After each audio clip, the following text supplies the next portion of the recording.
Assalamualaikum warahmatullahi wabarakatuh. Selamat pagi anak-anak. Semoga kalian selalu dalam keadaan sehat walafiat ya. Tetap semangat belajarnya walau kalian hanya di rumah aja.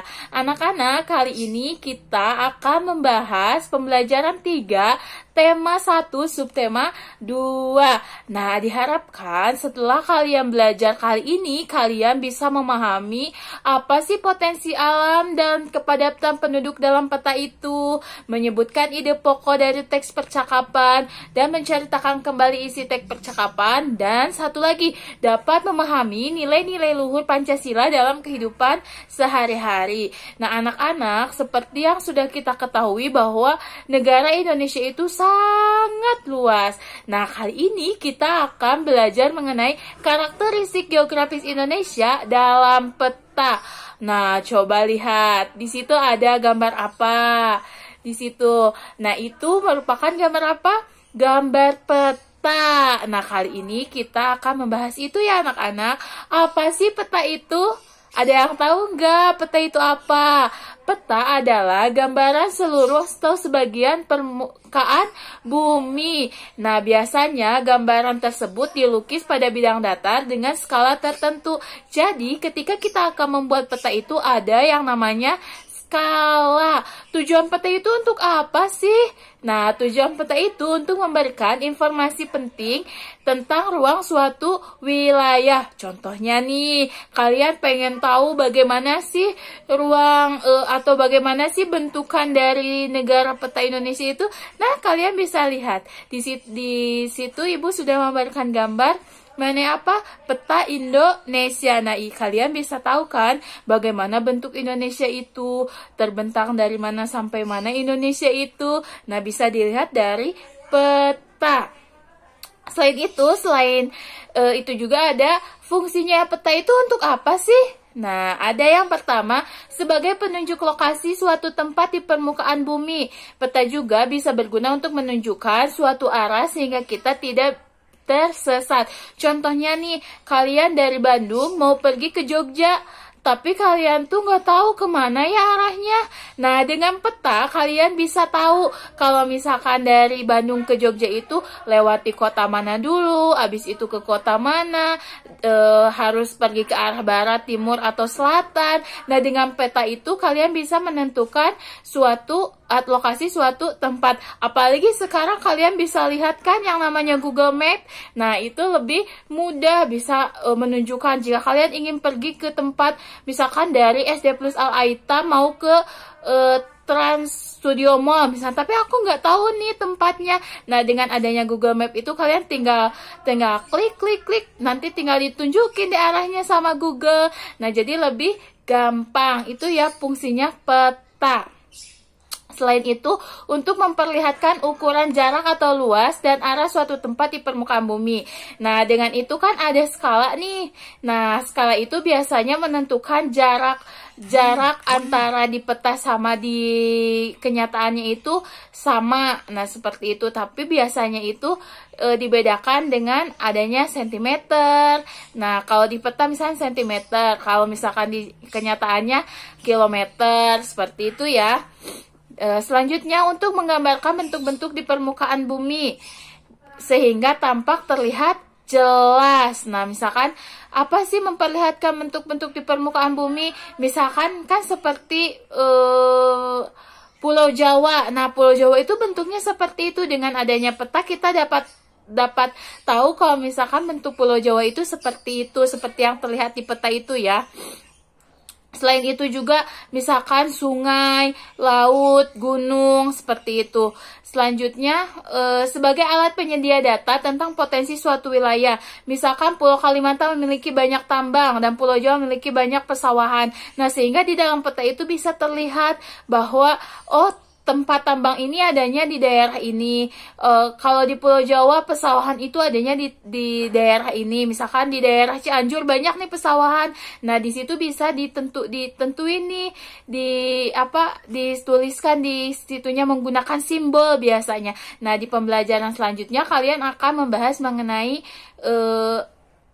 unsur-unsur pada peta. Nah, kali ini kita akan lebih menekankan pada ada berapa macam sih peta itu. Nah, peta itu ternyata ada 2 macam. Ada peta apa aja? Ada peta umum dan peta tematik atau peta khusus. Contohnya apa sih peta umum? Sebelumnya ada yang tahu nggak sih peta umum itu apa? Nah, peta umum itu yaitu peta yang menggambarkan suatu daerah secara umum. Dalam peta umum, hal yang biasa digambarkan adalah kenampakan alam dan kenampakan buatan yang ada di daerah tersebut. Nah, jadi misalkan contohnya itu Pulau Kalimantan. Nah, di Pulau Kalimantan itu ada apa aja? Misalkan kenampakan alamnya ada gunung, ada sungai, ada danau. Nah, seperti itu. Itu yang disebut dengan peta umum. Misalkan ada peta Kalimantan, menunjukkannya ada sungainya, ada jalannya. Nah, itu merupakan peta umum. Nah, sekarang ada peta tematik atau peta khusus. Namun biasanya peta tematik itu disebut dengan peta khusus ya. Atau peta khusus itu biasa disebut dengan peta tematik. Seperti itu. Apa sih peta tematik atau peta khusus itu? Nah, peta khusus itu lebih spesifik dalam menggambarkan hal tertentu. Misalnya ada peta mengenai persebaran penduduk. Nah, terus ada lagi tentang jumlah penduduk. Misalkan di Pulau Jawa ada sekian ribu, di Pulau Sumatera ada sekian ribu. Nah, lalu dibuatkan petanya. Nah, itu disebut dengan peta khusus. Contohnya bisa kalian lihat ya di gambar berikut. Nah, selain itu juga peta khusus itu bisa tentang kenampakan alam. Misalkan peta mengenai gunung yang ada di Indonesia. Nah, bisa juga dibuatkan nih. Misalkan khusus ada peta Indonesia, tapi isinya itu tentang di sini di Pulau Sumatera ada gunung apa aja, di Pulau Jawa ada gunung apa aja, Kalimantan ada apa aja gunungnya, Sulawesi ada apa aja gunungnya. Nah, itu disebut dengan peta khusus atau mengenai potensi alam di Pulau Kalimantan. Nah, kan di Pulau Kalimantan itu banyak sekali yang namanya pertambangan. Nah, biasanya kalau peta khusus pertambangan itu misalkan di kota-kota mana saja sih yang ada pertambangan itu. Nah, itu biasanya disebut dengan peta khusus. Seperti itu ya anak-anak, ngerti ya? Jadi kalau peta umum itu menggambarkan tentang kenampakan alam yang ada di pulau tersebut, misalkan di daerah tersebut yang ada dalam peta tersebut. Sedangkan peta khusus itu yang lebih spesifik tentang apa sih yang akan dibuat, seperti itu ya. Kalian bisa lihat contohnya di gambar berikut ya. Nah, sekarang kali ini kita akan membahas menunjukkan ide pokok dalam teks percakapan. Nah, kan yang kemarin kita bahas itu tentang teks paragraf ya. Nah, kali ini kita akan membahas bagaimana sih menentukan ide pokok dalam teks percakapan. Emang bisa ya, Bu? Bisa dong. Nah, ini misalkan ada teks percakapan mengenai antara Alia dan Rara. Nah, Ibu bacakan ya. Alia, "Hai, nama kamu siapa?" Kata Rara, "Hai juga, nama aku Alia."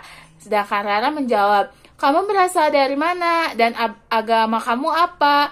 "Kalau aku berasal dari Jawa, juga beragama Islam." Nah, Rara menjawab, "Aku dari Medan, aku beragama Kristen." Kata Alia, "Oh iya, salam kenal, semoga kamu mau berteman baik denganku ya." Nah, Rara juga menjawab, "Salam kenal juga, aku sangat senang bertemu denganmu." Nah, dari percakapan itu, kalian bisa menentukan ide pokok. Caranya seperti apa sih, Bu? Caranya itu dengan yang pertama, kalian harus mendengarkan teks secara keseluruhan. Mendengarkan percakapannya itu tentang apa sih? Nah, selanjutnya, mencatat informasi penting yang berisi permasalahan atau peristiwa yang terjadi dalam teks. Kira-kira dari teks yang Ibu bacakan tadi, apa sih informasi pentingnya? Oh iya, informasi pentingnya itu mengenai kalau Alia itu berasal dari Jawa dan juga beragama Islam. Sedangkan Rara itu berasal dari Medan dan beragama Kristen. Kira-kira topik yang dibicarakannya itu tentang apa sih? Tentang apa ya kira-kira? Nah, topik yang dibicarakannya itu tentang berteman yang berbeda agama. Nah, setelah kalian menentukan topiknya, maka kalian bisa membuat yang namanya apa? Kalimat utama. Ingat, karena ide pokok itu adanya dalam kalimat utama. Seperti itu ya anak-anak. Jadi apa sih kira-kira kalimat utamanya dalam topik yang barusan Ibu bacain? Nah, kalimat utamanya itu berteman tidak boleh memandang agama. Karena Indonesia merupakan negara yang majemuk. Kira-kira ide pokoknya apa ya? Nah, ide pokoknya itu berteman tanpa memandang agama. Jadi anak-anak, ketika kita berteman itu tidak boleh memandang yang namanya agama. Tidak boleh rasis ya. Ingat, karena Indonesia itu sangat beragam. Banyak sekali agama di Indonesia. Banyak sekali suku di Indonesia.